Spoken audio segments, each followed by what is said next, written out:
আসসালামু আলাইকুম। বছরের এই সময়টা গরুর খামারিদের জন্য সবথেকে সমস্যার একটা সময়। গরুর খামারের সবথেকে বড় সমস্যা সেটা হচ্ছে ঘাস সংগ্রহ করা বা ঘাস চাষ করা। কিন্তু বছরের এই সময়টাতে ঘাস তেমন একটা বাড়ে না এবং ঘাস তেমন একটা হয়ও না, এবং যে ঘাস থাকে জমিতে ওই ঘাস মোটামুটি এই সময় পর্যন্ত শেষ হয়ে যায়। আমাদের গরুর খামারের জন্য এতগুলি ঘাসের জমি থাকা সত্ত্বেও বছরের এই সময়টাতে এসে ঘাস শেষ হয়ে যায়। যদিও ২০-২৫ দিন পরে এই ঘাসগুলি পর্যাপ্ত পরিমাণে আমরা পেয়ে যাব সমস্ত জমিগুলি থেকে আবার একসাথে। এখন যে খড়গুলি ভ্যানের উপরে সাজাতে দেখতেছেন, এই খড়গুলি আমাদের কিনতে ৫,০০০ টাকা লেগেছে। অর্থাৎ এখানে ২ ভ্যানের মতো খড় হয়েছে। এটা কিন্তু নসিমন না, ভ্যান।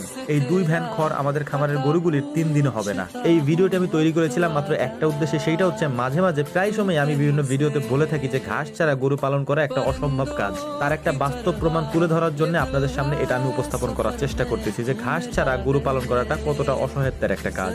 খড় যেহেতু অল্প, এই জন্য নসিমন না এনে ভ্যানেই আমরা এই খড়গুলিকে আমাদের খামারে নিয়ে যাওয়ার চেষ্টা করতেছিলাম। তো মোটামুটি এক ভ্যান আমরা সাজিয়ে আমরা নিয়ে যাচ্ছিলাম খামারের দিকে। খামারে নেওয়ার পর এটাকে এখানে নামিয়ে রেখে পরবর্তী আরেক